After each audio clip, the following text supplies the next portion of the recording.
Marre de la pluie. Et si je bookais des vacances? C'est parti, réserver, payer et hop!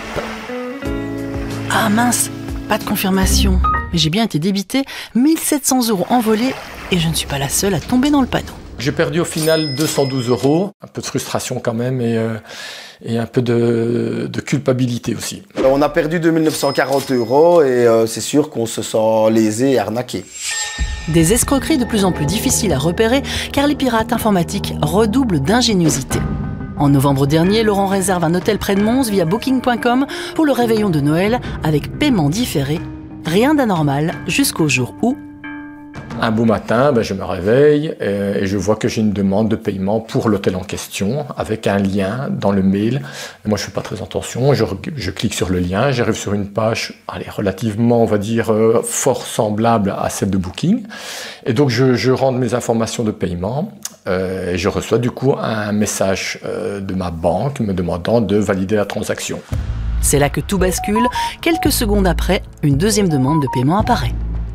Je continue à recevoir des demandes de transactions de la banque qui me demandaient de confirmer les paiements.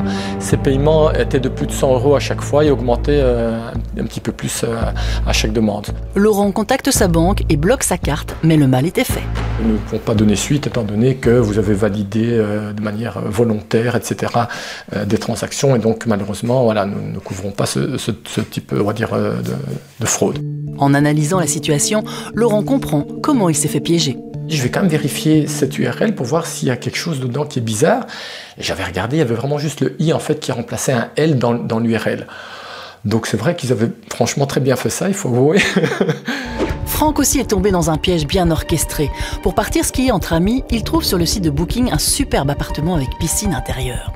Le prétendu propriétaire du logement lui demande de le contacter personnellement. Si vous le voulez, il va falloir faire le paiement relativement rapidement et on a reçu une confirmation de réservation. On a effectué le paiement. On a perdu 2940 € et puis on a reçu une confirmation de Booking, mais avec aucun numéro de réservation, mais sans le code PIN. Après plusieurs tentatives de contact, l'escroc disparaît et l'annonce aussi. Un logement fantôme dans un immeuble existant.